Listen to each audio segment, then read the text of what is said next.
Hi everyone, welcome to week 1 of Blackbird, and in this one we're going to meet Freddy Frog and Blackbird. So you have this resource pack which shows the rhythm as well, so the children start to familiarise themselves with the rhythm that goes with the Blackbird and how it looks.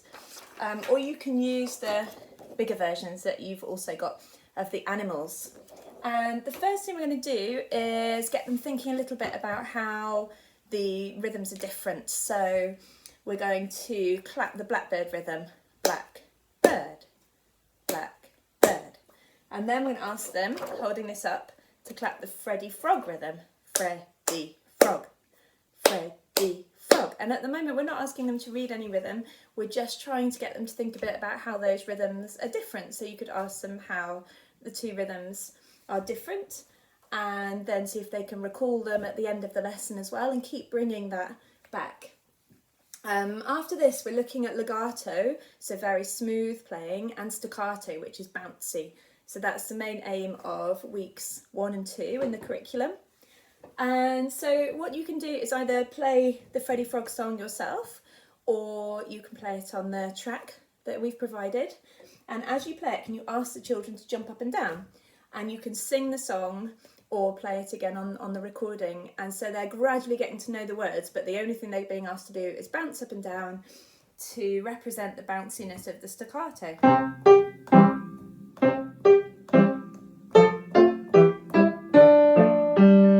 It's really good to get them up on their feet straight away. It gives a lot of energy to the room. And then you can do this with most songs with the learning. You can ask them to sit down and you can speak the words of the song together. So you can do Freddy Frog, trying to speak it really rhythmically, likes to hop, splashing in his pond. And what I quite like to do is sometimes when I'm going over the words is to get the words wrong. So I'll do Freddy Frog likes to hop, splashing in his puddle, and see if they notice. And normally they love pointing out if you've got something wrong, and then again you're getting them to really think about the words. So that's quite a fun way of using that exercise and maintaining their interest for longer. And then maybe you can whisper the words of the song as well, especially if you feel like it's getting a bit rowdy. And then you try and sing the song together, either with you playing or with the track. After that, you're going to talk about whether it's a bouncy song or whether it's a smooth song. So hopefully, because they've done all the jumping, they're going to really feel that it's a bouncy song, and we can then teach them the word staccato, which means bouncy.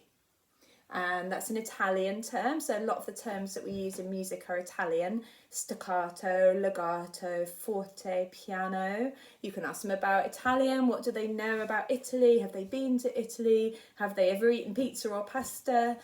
Just to bring that in, and they're more likely to remember that then it's Italian. And then try playing the song and them singing along. And this time they're going to bounce their hands as they're singing. So they're still sitting down, but they're doing Freddy Frog likes to hop. So again, they're feeling not just the rhythm in their body, but also the staccato and the bouncy character of the music. After that, probably just something a little bit different. You can play 3 or 4 sections of any music, so either something from the recommended music list or something on your instrument, and ask them to jump if they feel it's bouncy, or to slide their feet along the floor as if they're sliding through honey if it's legato. So I'll give you an example. I might play something like... and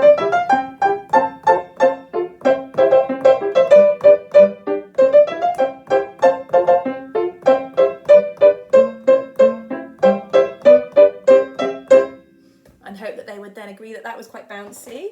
And then I might play something with the pedal and make it really smooth.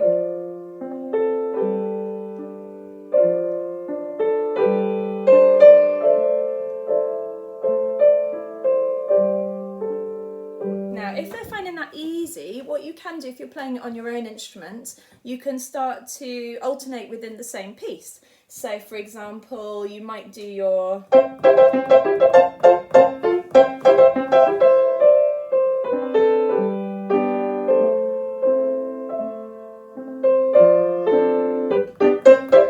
and they love that. It's lots of energy and they're really having to listen and to engage.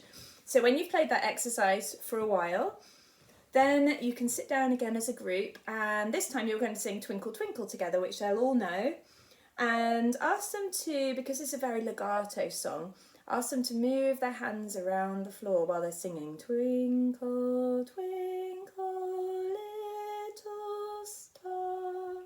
And then we're going to do, and again you can choose your own songs if you have an example that maybe you've been working on with them that feels very staccato or very legato.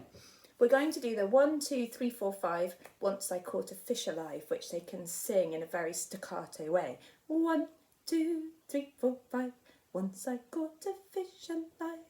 So again, they should be very clear by the end of these 2 weeks, where you're going to repeat the session, what's staccato and what's legato. Week 2, when you come back to the same session and the same structure, you could start by seeing if they remember the rhythm. What's the rhythm of this one? See who remembers it. What's the rhythm of the Blackbird? And then hopefully they'll know the song a little bit better, so maybe straight away you can see if they can jump and they can sing the song.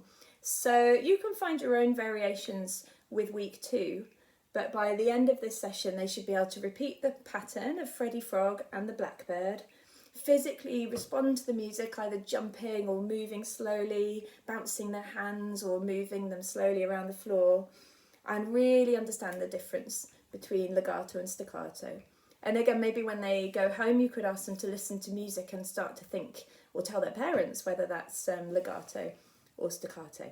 Hope you have fun.